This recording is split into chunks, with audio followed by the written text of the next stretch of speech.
Välkomna till Kvällsöppet tisdag. Vi har ikväll en utländsk gäst i studion. En skådespelare, en sångare, en dansare, en författare, allt i ett. I Shirley MacLaine. Dessutom så har vi också Olof Palme här. Välkommen hit. Men först så till Shirley. Welcome to this program. It's a pleasure having you here. And of course I must ask you the standard question. Have you ever been to Sweden before? Yes, I was here about 12 or 15 years ago. Very cold during your Festival of Lights, Santa Lucia. Yes. It's quite an impressive ceremony. I'll never forget it. I was afraid someone's hair might catch on fire with the candles. Have you any opinion of this country at all? I mean, do you know anything about us? Oh, most Americans who are anxious to understand social change are watching Sweden very carefully. So I don't think it's possible to know Sweden unless you know it every day, because things are changing so fast here. But we are very, very admiring of everything you're doing. At least I am. You are? Yes. Thank you. Very, very. Particularly Mr. Palme. Besides your films and your shows, you've written 2 books. Den senaste utgivna heter I Sverige, Du kan alltid hitta hem. And in those books you show a complete different side of yourself. You're writing about another life of yours, a life of a traveler, a life of a politically engaged person, of when you are chosen to take a delegation of women to China. And how do you manage to combine those 2 lives? I mean, the showbiz life and the other life. How do you manage? Well, I think they're the same. Really? I'm basically a person who thinks and feels and has artistic talent, and because of that, study people in order to play them. So if I study, for example, a woman who has problems with money, who is on social welfare, and has a husband who's left her and no way to live, I will play her as a result of what I've studied from her life, but then it would be very, I think, insensitive of me to just leave her as an object. I have to be involved. So there's very little difference, in my opinion, between these other things I do and my work as an artist. They're intertwined, is what I'm trying to say. So therefore, all the traveling I do is to learn about people, to use it in my work, and then to somehow feel involved with the human race to contribute. And I think that's why I write, and why I'm always looking and searching. It isn't really enough for me to make money and have a swimming pool and a car. I don't have any of those things anyway, so... And I gave them up because I felt that they were very burdensome. But isn't the change between those 2 lives? I mean, one period you are on stage, and the next you're living with a tribe in Africa or with the people of Bhutan, which is a small mountain country north of India. Isn't it difficult, and why do you do it? Because they're people, all different sorts of people that make up the planet, and as an artist I'm interested in human beings.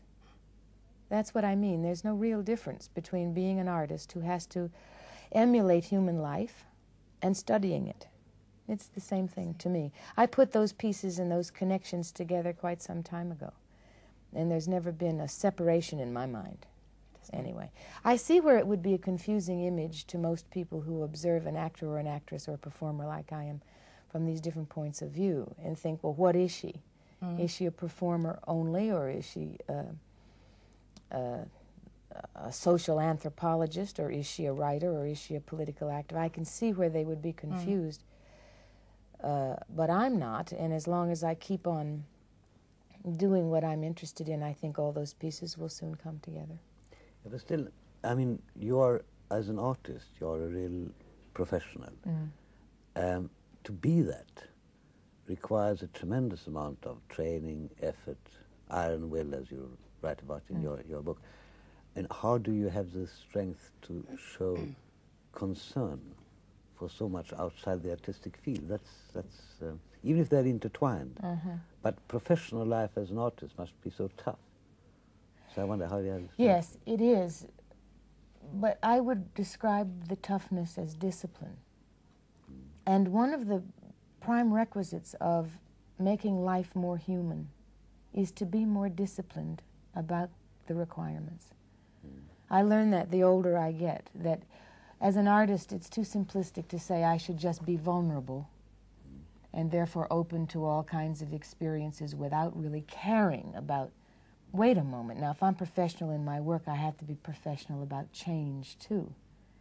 When I studied all the prostitutes that I did, I realized right away that these women have a problem. So I became involved with the philosophy of the legalization of prostitution. I couldn't go out there and play 10 prostitutes and not care about what happened to those prostitutes, for example. I'm disciplined in the playing of it, but also disciplined in the caring of it. You know what it is? Art is the humanization of life, and political concern is the organization of human life. So they're the same. When you're traveling around like this, are you always traveling alone? I prefer that.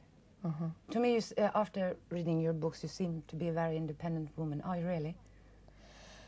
Well, I know I seem it, but I do have requirements. Yes, I'm not as totally independent as I seem. I think I'm probably more independent than most women, but I do like company, and I like to know that someone loves me, and I like to have affection, and the reminder that someone cares. What is your opinion about equality between the sexes? I mean, are you very far off in America? Are you at all involved in women's lib, for instance? Oh, sure. Yeah. Oh, sure. I'm a feminist, but I think anyone who thinks must be a feminist, you know? And that's a big social issue right now in America. It's particularly intertwined with, well, let's first say, for example, with films. Because when you look at the role of women in films in the last 5 years, there haven't been any. No. It's very interesting. It's almost a restraint of trade, because the women's liberation movement has had a terrific backlash effect on the artists in Hollywood, which is a very conservative community anyway. But since the studios are run by men, and the directors are almost all men, and the producers are almost all men, and the writers are almost all men, if they're now, post-revolution, women's revolutionary liberation, going to sit down and write a love story about women and men, it's very difficult for them to decide what a woman should be, because they're a bit afraid now that their latent male chauvinism will be exposed. So they would rather write stories for Paul Newman and Robert Redford, you see, than stories for Robert Redford and a woman, unless it's Barbra Streisand or something like that, you know, where you have the beautiful Jewish princess and the ugly Jewish princess and the beautiful golden goy. You know? But the women's liberation movement in the United States has changed everything. Everything. Another thing it's changed is to make Americans realize that you can't just have the liberation of the individual, in this case being female, without a reconstruction of economics. And so the whole system of capitalism would work against the equality of women. And a lot of women are for the first time putting that together. Yes. To say nothing of the fact that the women's liberation movement, forgive me for going on so long, has also inspired the need to explore the liberation of men. Because men really want to get free of some of their conditioned attitudes, too. That's what we are fighting for in Sweden as well. Before you went to China with this delegation of American women, you took quite a while off from show business and acted politically. You were helping George McGovern to run for presidency. Why did you do that? I would have done anything to keep Richard Nixon out of the White House. Really? Oh, certainly. Yeah. I've lived a lot of my life in Southern California, and, well, we knew Richard Nixon's character for a long time. That's been no secret. Was that, I mean, you say you could make anything to keep Richard Nixon out of the White House.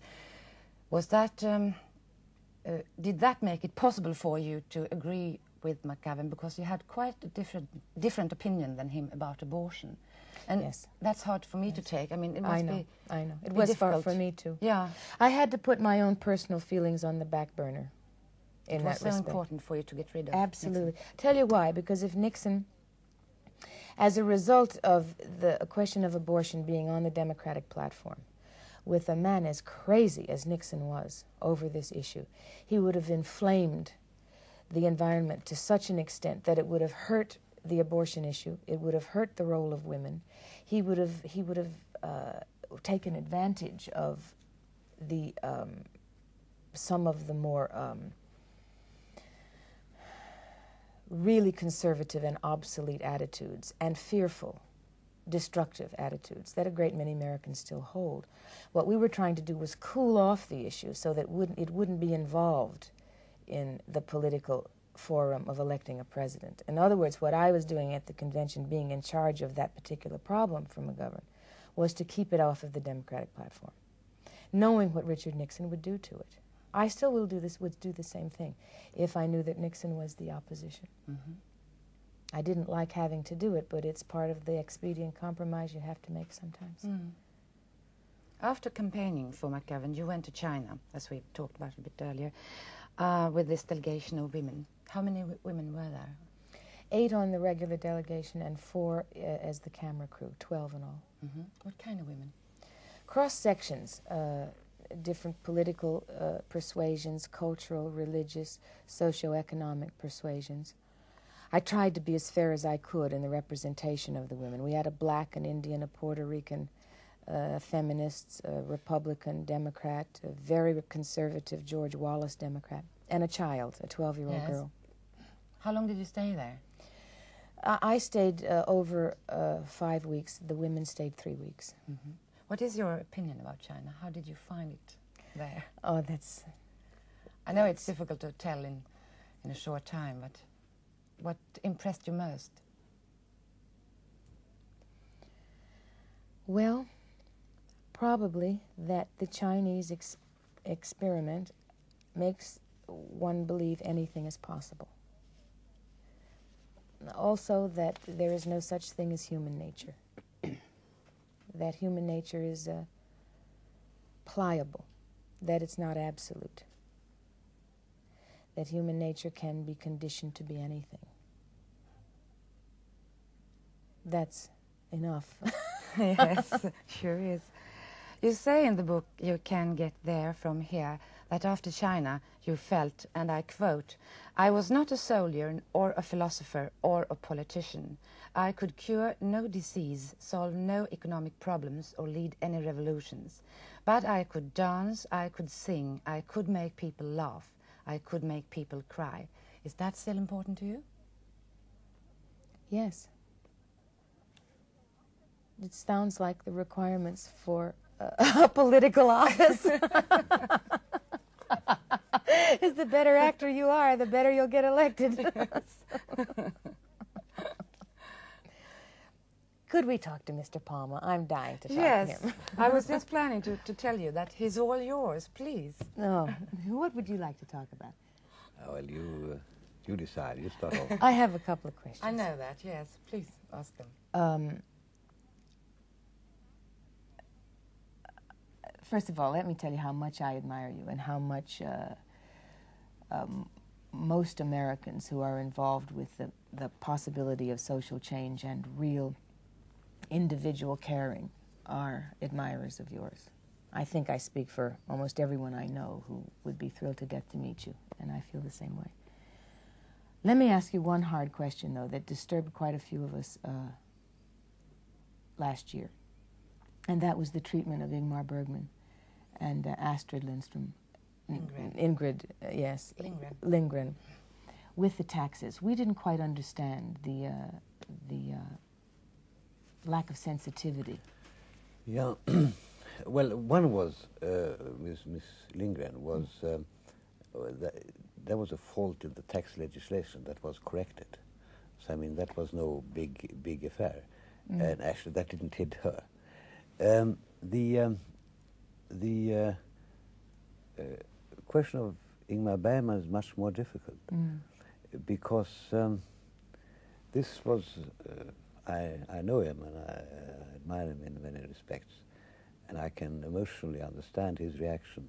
It was a clash of two cultures, in a sense. If you earn much money and are not so very interested in money, but you have a lot of different operations from the very fact that you earn much, sooner or later the internal revenue will be interested in you.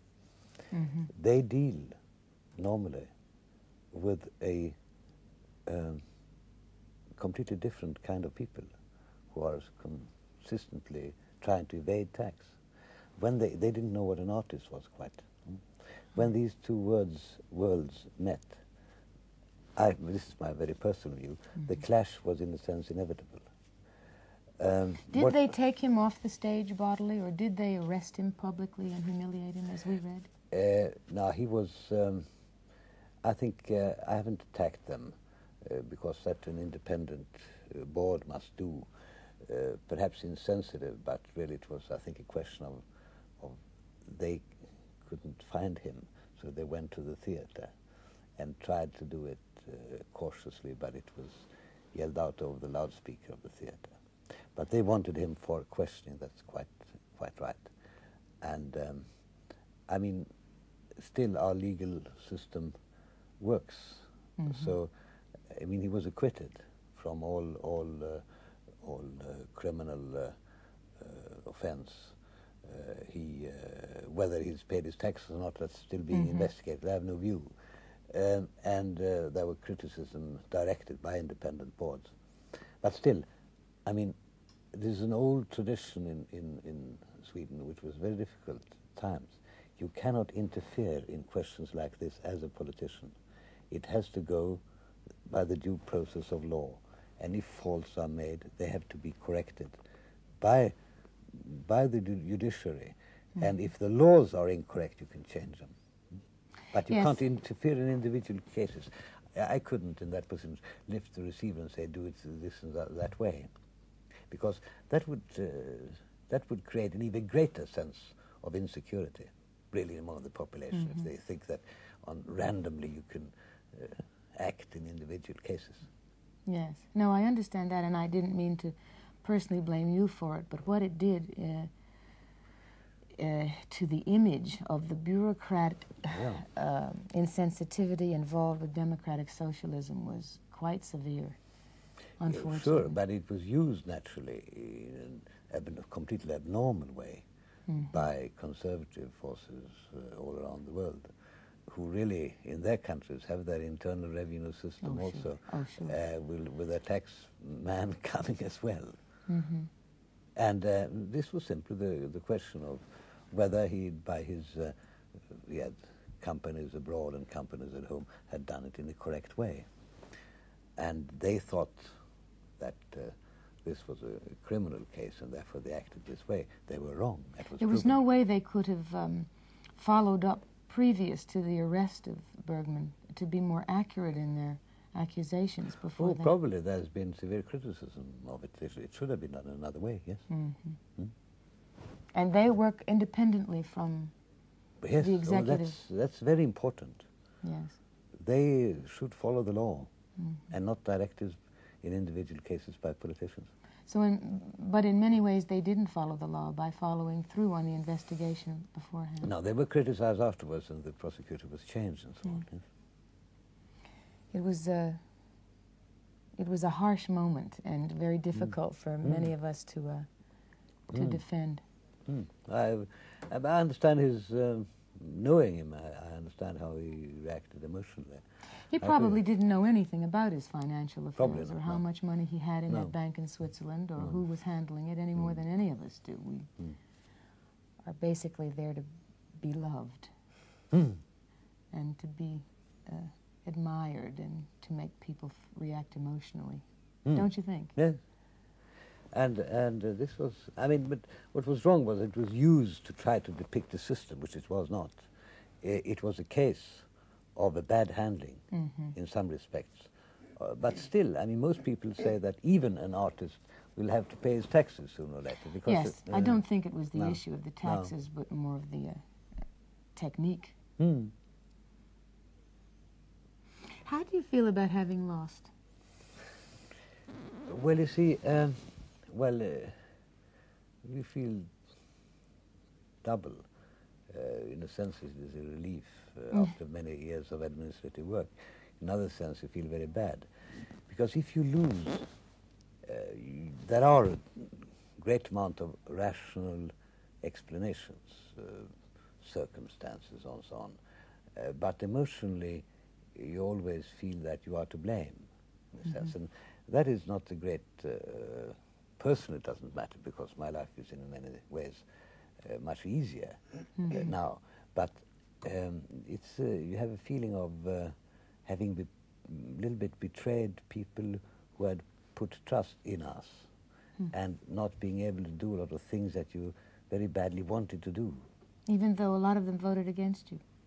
Yes, but I mean, it was marginal, so a great amount voted for you. And they had hopes of things.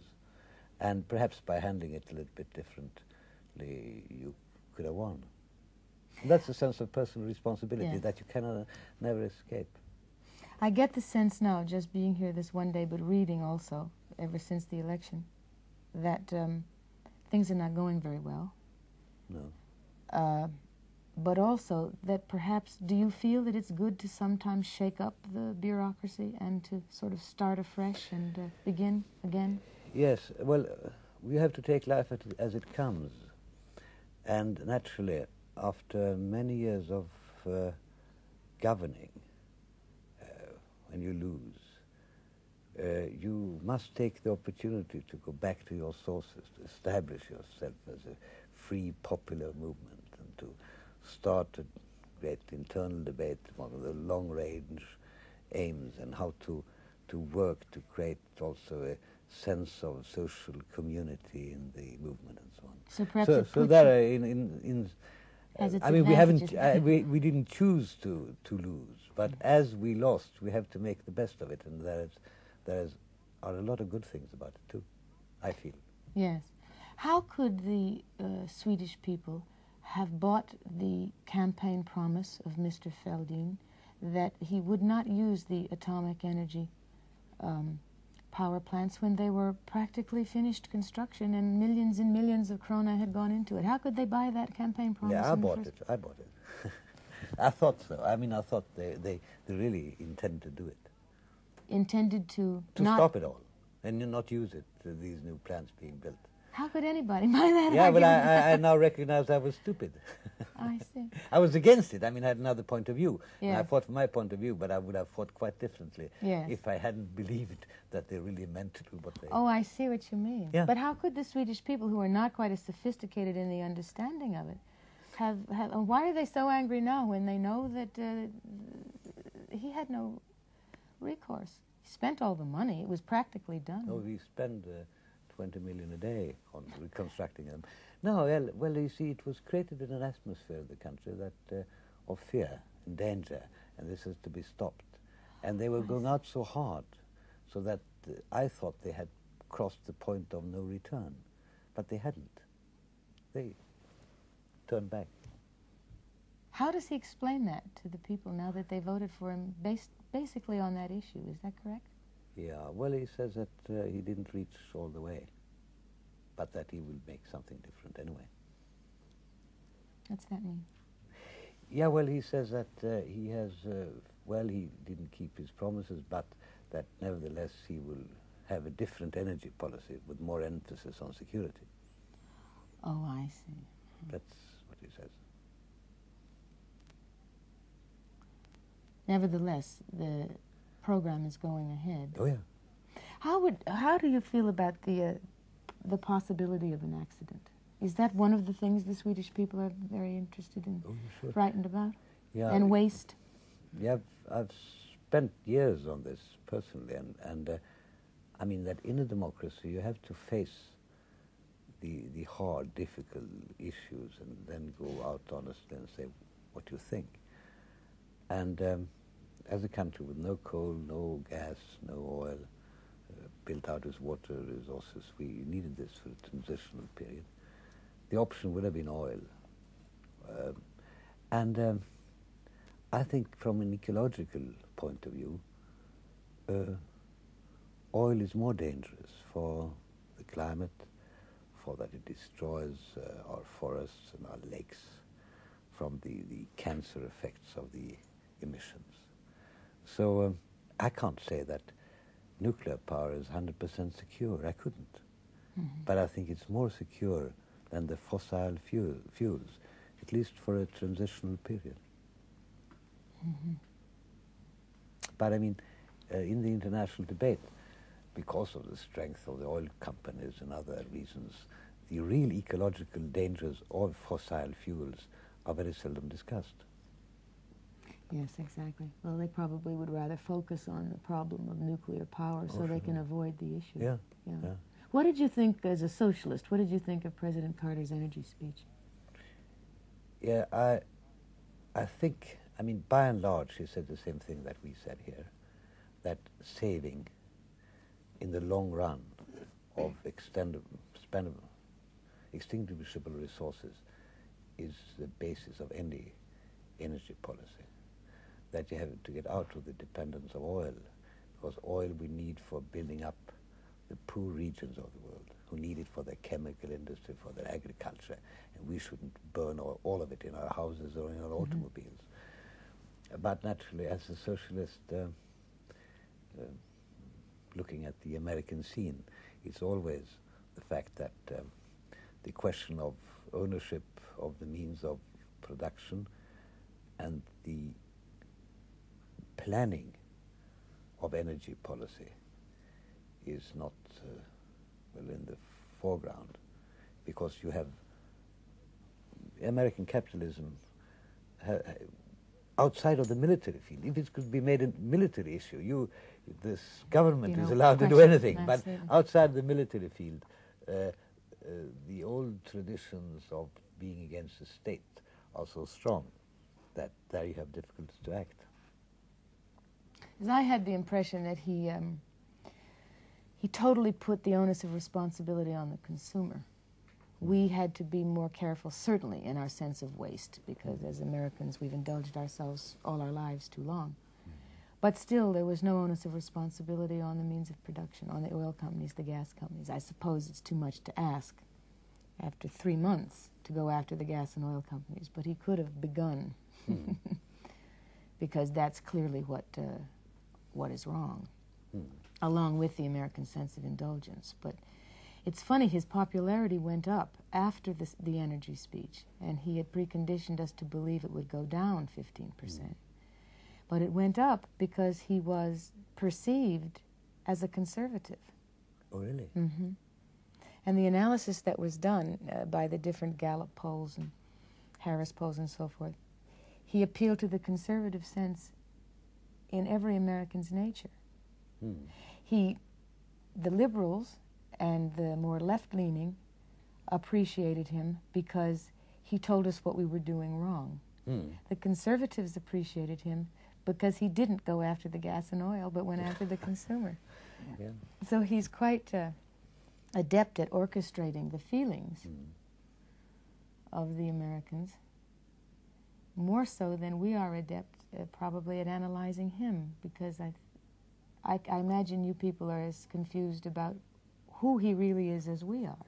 We like him very much and think he's telling the truth. And in many, of course, anybody would be better after Nixon and Johnson, but we have a real sense of curiosity about who we've put in the White House. He's a very likable, warm, shrewd, intelligent, obviously human, sensitive man who has this mixture of contradictions. Well, it's the same in Europe. Nobody knows what he's up to. And nobody knows him as a person. Well, I tend to agree with you that after the Nixon period, you needed to put a sense of morality to politics again in the United States, and he performs that requirement. I happen to be in America, and lecturing at Columbia University and some other places, when all the people who'd been down to Plains to being examined as possible cabinet came back. Yeah. And it was a remarkable experience because they were so lifted up. Yeah. I mean, they were so now a great period for America will begin. So apparently the people he chose, that some of them didn't know him, he was able to impress very much. Yes. That's Apparently, I've met him several times and of course had that experience, but I'm not someone who would work with him on a governmental level. But everyone I've talked to who's met him, his personality is so congenial that he can apparently talk anybody into anything and make them like it. Well, that's dangerous. It can be very dangerous, but also I suppose it's a prime requisite of leadership, isn't it?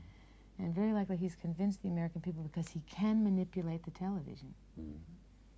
He really knows how to perform, to get back to that other question. He has a very adept capacity to orchestrate his own personality. So he goes intertwining your talk about the other way around. He's a hell of a performer. You know, if Ronald Reagan had been nominated at the Republican convention, I think it would have been a real race. Well, it was anyway. But Ronald Reagan is also an incredible performer. Is he? He's an old... I only saw the old B pictures or whatever. Well, He was a film star once, wasn't he? Yes, not a very good one, and that's why he went into politics. But he did have a real education on the road with making speeches for Screen Gems and for... And he's been in politics. He was president of the Screen Actors Guild for a long time. And he is very clever. A total conservative, I mean, you know his politics. But he really can manipulate the camera. It would have been something to see he in his approach and Jimmy Carter in his. Because President Ford, I mean, how can you not like a man who trips every time he walks, you know? Falls down plain steps and does nice things, like buttering his own muffins. But it would have been quite a contest with a serious media manipulator like Ronald Reagan. Because Jimmy Carter's field of expertise is that. But it's if it doesn't cloud the issues, if he only has a sense of what he wants to do, really. Does the religion bother you here?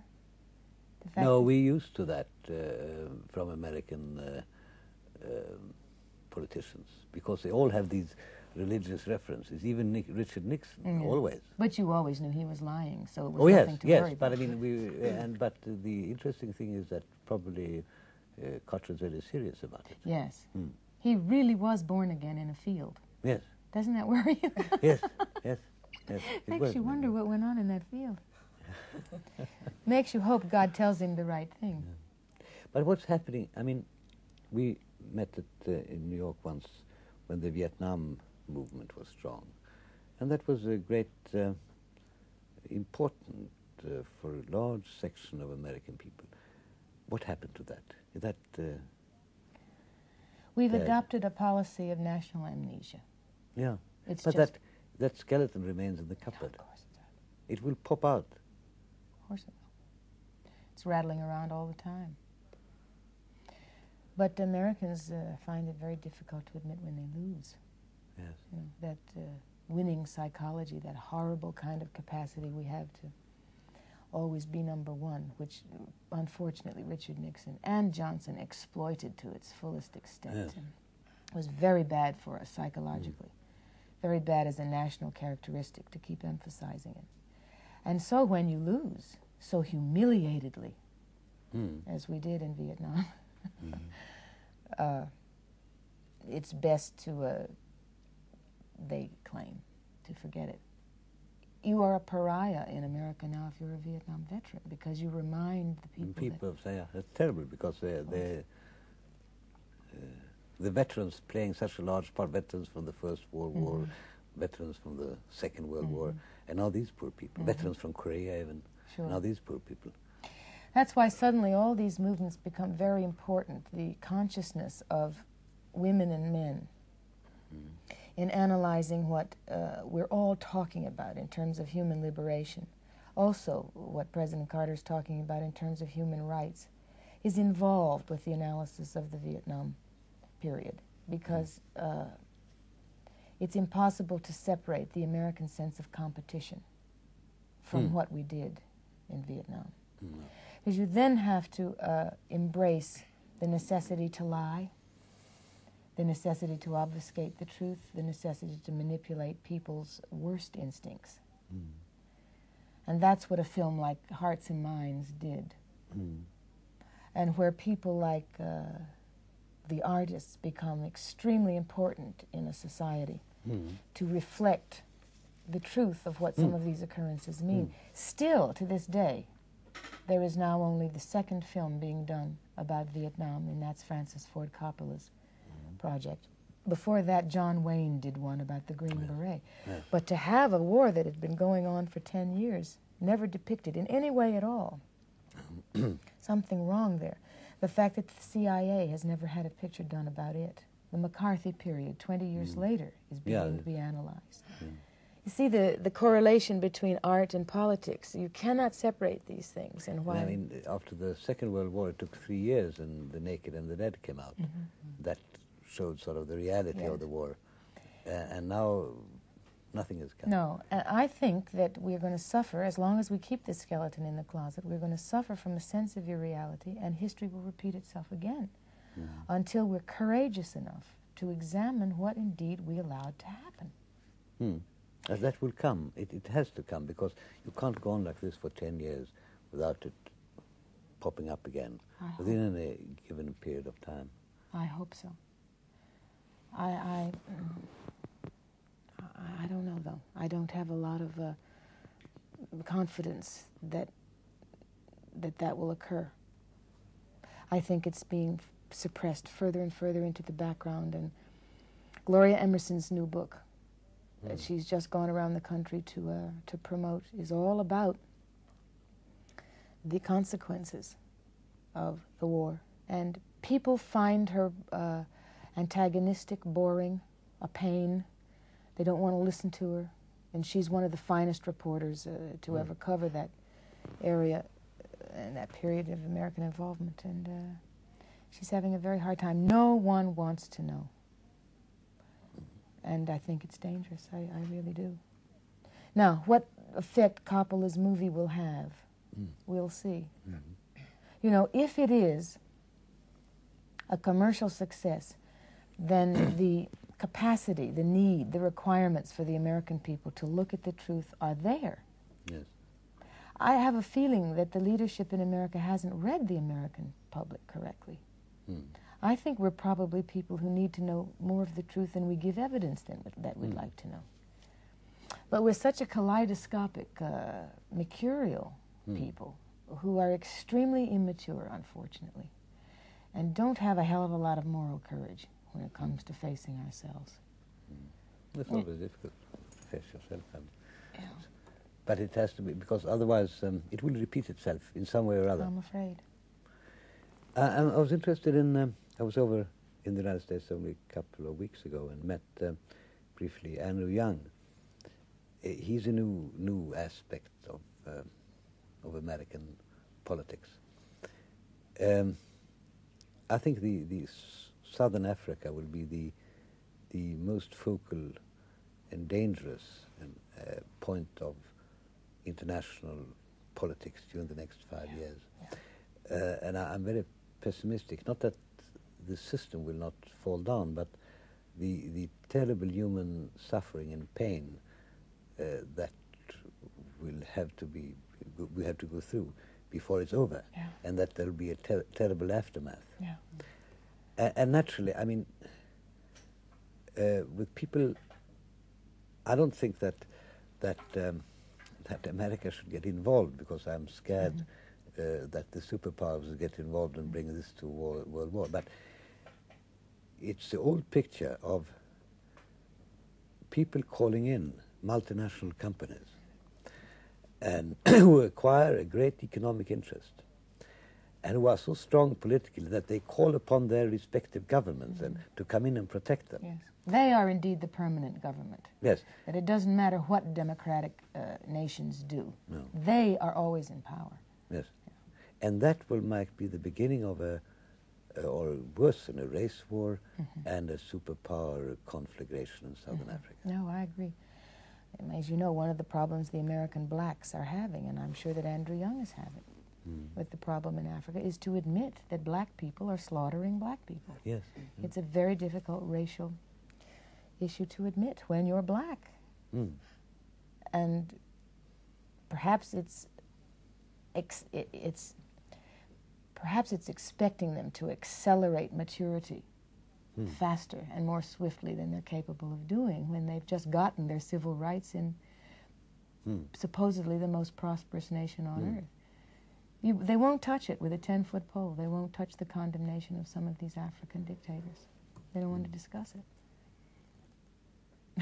I find that very...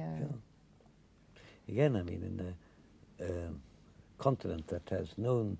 These states are the creation of the colonial powers with no national identity. The identity is a tribe.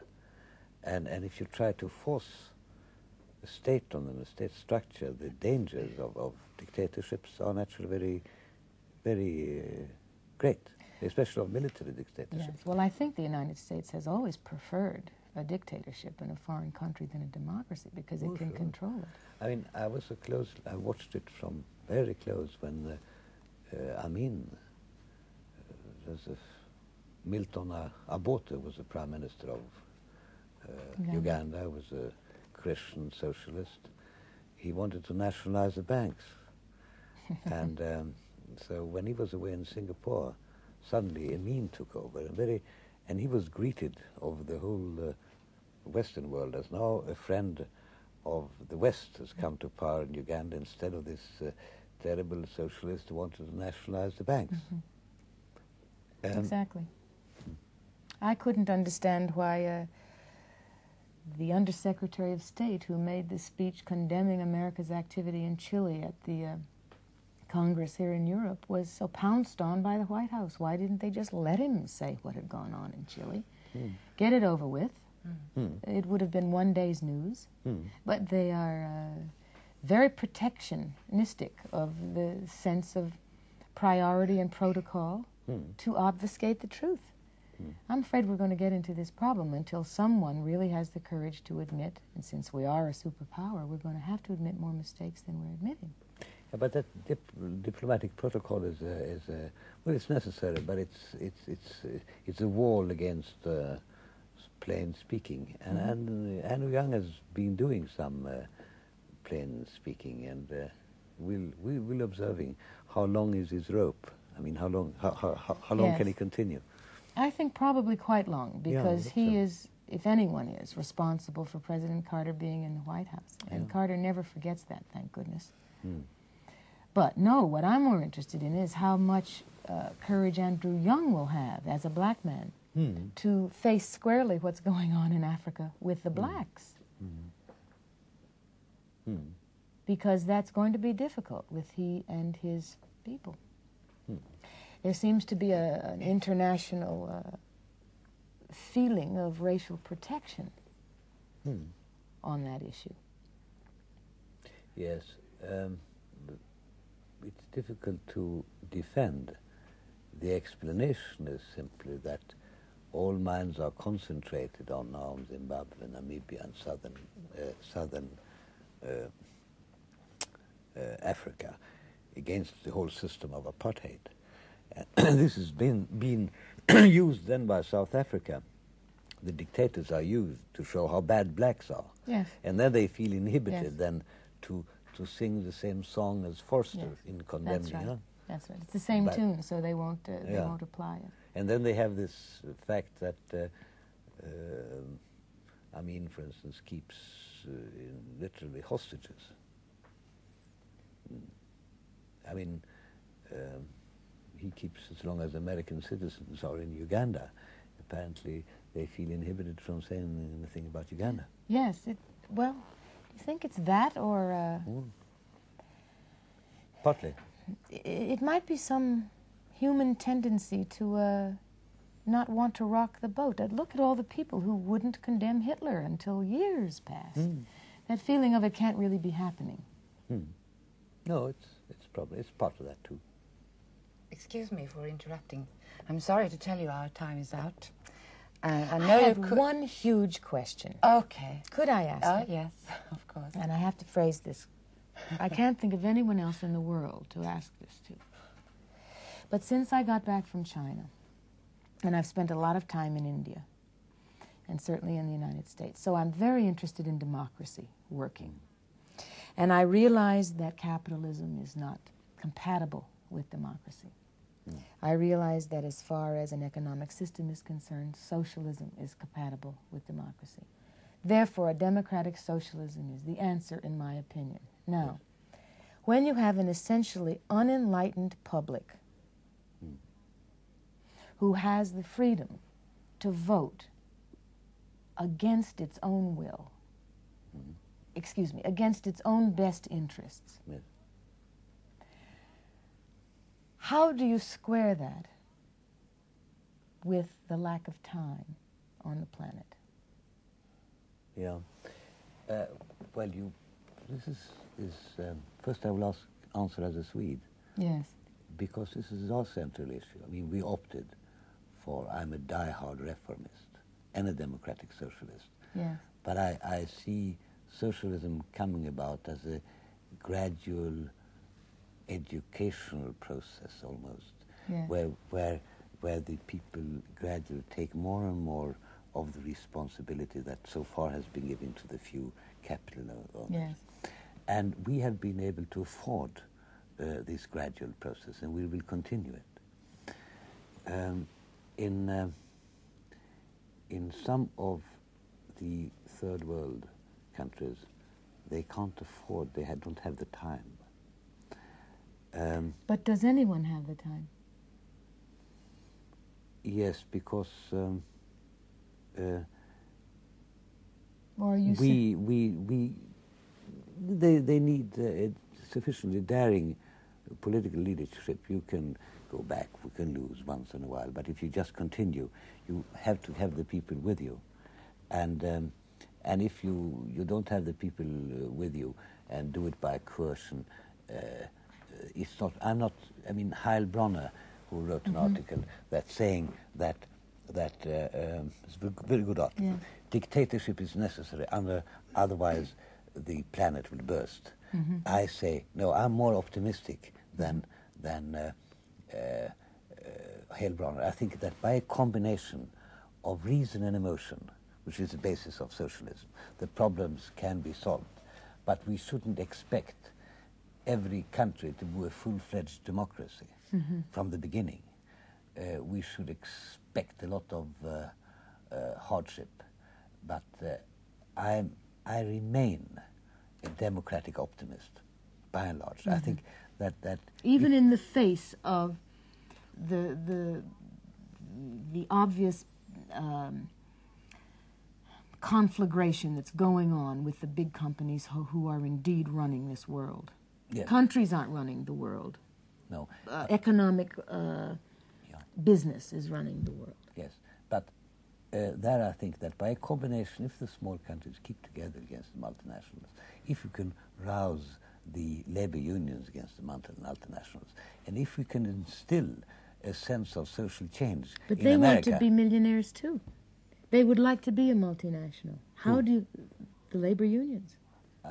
well, some of them, but I think there is a great change in some of the labor unions. Hopefully, this change will come also to the United States, of a much greater sense of social equality and economic democracy.